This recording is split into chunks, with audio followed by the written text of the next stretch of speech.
Okay, first of all, before starting this video, I just want to say that I hope that everyone is safe. It's pretty crazy what time and what world we live in. And I really do hope that the whole experience, this whole thing, at the end of it, it will bring us closer together, like everyone. I don't know, it kind of feels like a dream, like a movie.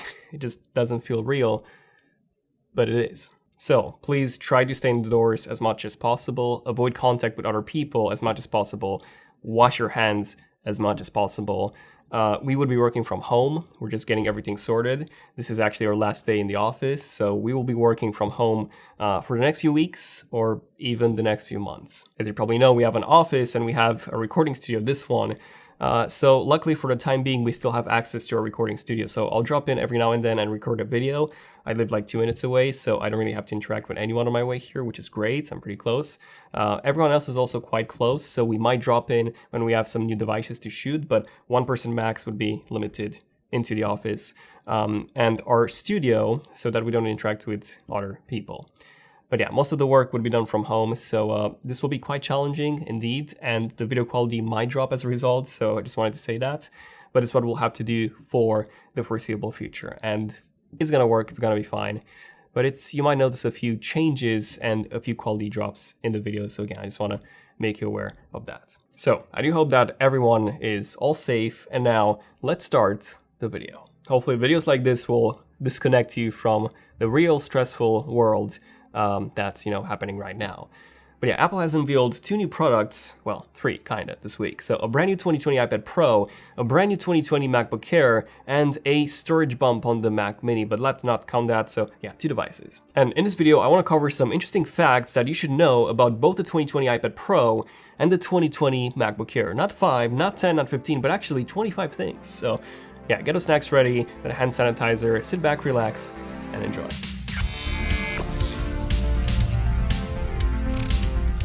To get 70% off of NordVPN and support the channel, simply use the link below or the coupon code ZOTNord. Okay, so at number 1 is that we actually had it. So I don't know if you guys remember, but we actually made a video back in September 2019 showing you a mock-up, a physical unit of the 2020 iPad Pro. So we showed you the triple lens camera module on the back, which was smaller than what we ended up getting on the 2020 model, but the main idea was indeed there. We got that model once again thanks to Sonny Dixon. Now, that iPad was supposed to be released in October or November 2019, but for some reasons that we're not aware of, it ended up getting delayed. But we do have it now, so here are some interesting facts. So by far the biggest update that we got isn't necessarily in terms of the iPad itself, but in terms of this brand new Magic Keyboard. Now, while this doesn't fully replace the current smart keyboard that we have for the iPad Pro, it's just a higher end version on top of that, this is pretty much what will bring the iPad Pro closer to an actual laptop. And it has actual keys. Yes, 16-inch MacBook Pro style keys with good key travel, unlike the current smart keyboard, which has those mushy microfiber textured keys. So typing on this should be a significantly better experience. I'm really looking forward to that. Then number 2, this new Magic Keyboard also has a trackpad, which is fully supported in iPadOS. So it supports gestures just like in macOS, but the most important thing is that it's also a dynamic mouse in a way. So it has a dynamic cursor. So unlike on Mac or Windows where you have this arrow all the time, on iPadOS, that cursor would automatically adapt to what's being displayed on the screen. So if you have menu buttons, the cursor will turn into a selection box for those buttons. So yeah, that's pretty cool. I think that probably the coolest thing here is that the iPad attaches magnetically to the top portion of the keyboard. So it essentially floats. And something that we didn't really have with the previous smart keyboards were adjustable angles. So the first generation had none, the second generation had 2, but with this brand new Magic Keyboard, it seems like we can adjust the iPad at almost any angle up to 130 degrees, which makes it way more similar to, an actual MacBook hinge. Now, Apple has released a TV ad for the iPad and the keyboard, and from that, it seems like the keyboard is even backlit. Again, just like on the Macs, you will be able to see the keys at night, which is pretty useful, and this is something that I've been wishing for quite a few years now in a first-party Apple keyboard for an iPad.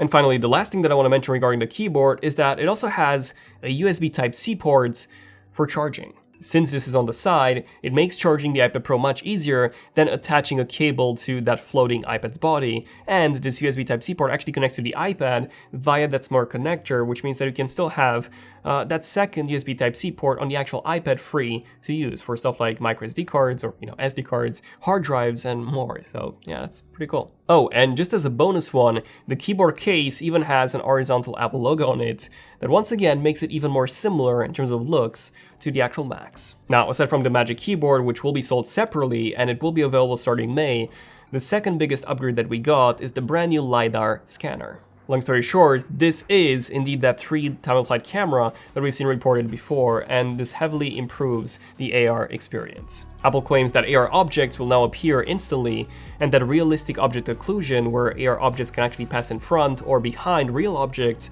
is now further improved, and that motion capture and people occlusion is now even more accurate than ever. We've actually made a recent video on the upcoming Apple glasses here, so definitely give that a watch, because this 3D mapping technology will be used in the 2020 iPhone, so the iPhone 12, as well as Apple's upcoming AR glasses, and this technology will basically change AR forever. So this is pretty big, and the iPad Pro 2020 is the first device to actually feature, or the first Apple device to feature this. Now, you probably noticed that on the back of this new iPad, we now have a triple lens camera module. So one of those lenses is that LiDAR sensor that I mentioned. The other one is a 12 megapixel f1.8 module with still no optical image stabilization, while the third module is now an ultra-wide module. So in that case, this should be just like the iPhone 11, right?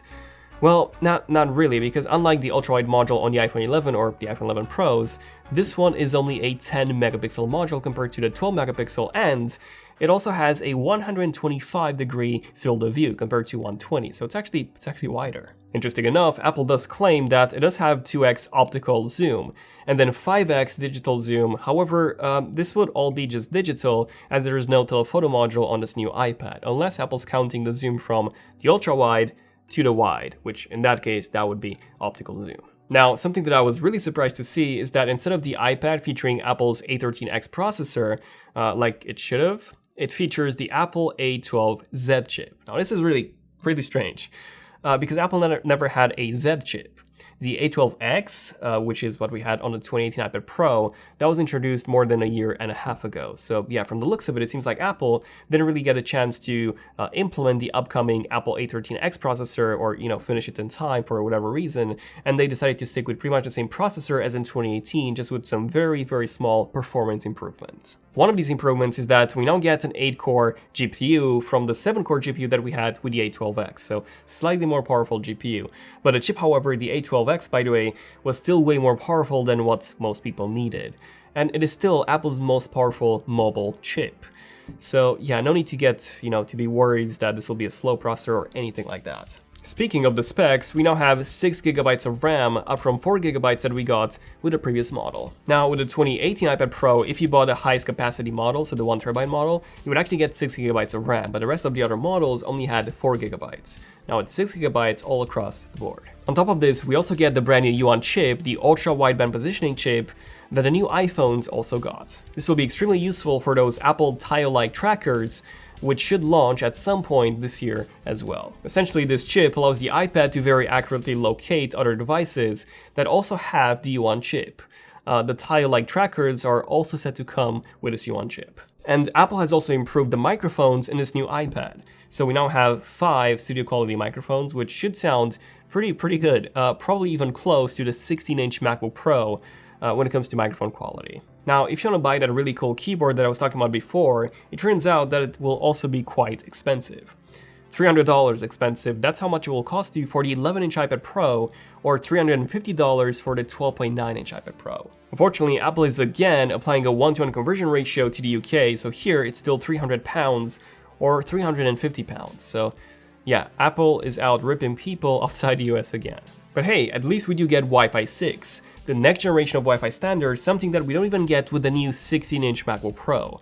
The iPhone 11s, they do have it at least. Now, if you need a new iPad Pro, but you're not fully sure about getting one, I would suggest waiting until November, because that's when we should be getting another iPad Pro. Yes, we've had many reports that Apple will be launching 2 iPad Pros this year, one in March and one in November. And the November one would actually be a bigger upgrade, as we will be getting 5G, the brand new Apple A14X processor with some very big performance gains, as well as possibly that brand new mini LED display that Michiko talked about, which will be a massive upgrade in terms of the display quality. Thanks to local dimming, this will be similar to OLED when it comes to black levels, not as good, but much better than what we have now. Now, aside from this iPad Pro, we also got a brand new MacBook Air, which is actually a pretty nice upgrade over the previous 2018 model. The biggest upgrade being the keyboard, which is now the same scissor switch mechanism keyboard that we got with a 16-inch MacBook Pro, which had the same keyboard mechanism as the old pre-2016 MacBook Pros.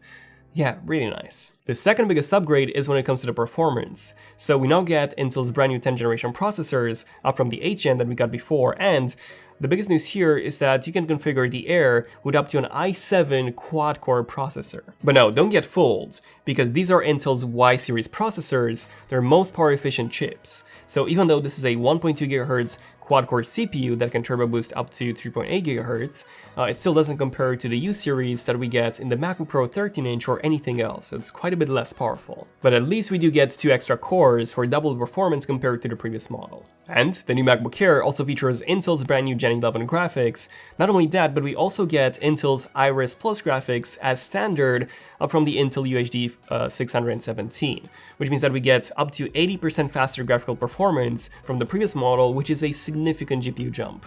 And RAM speed has also been improved.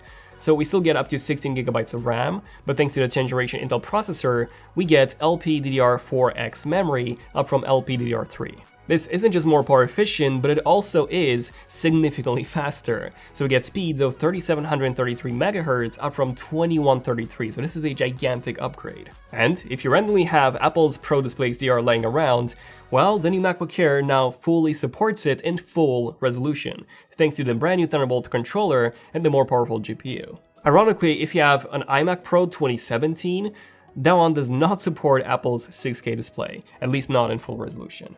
And the new MacBook Air also comes with improved speakers. Not only do they have wider stereo sound now, but they also support Dolby Atmos, so they should sound much closer to what a high-end 13-inch MacBook Pro sounds like.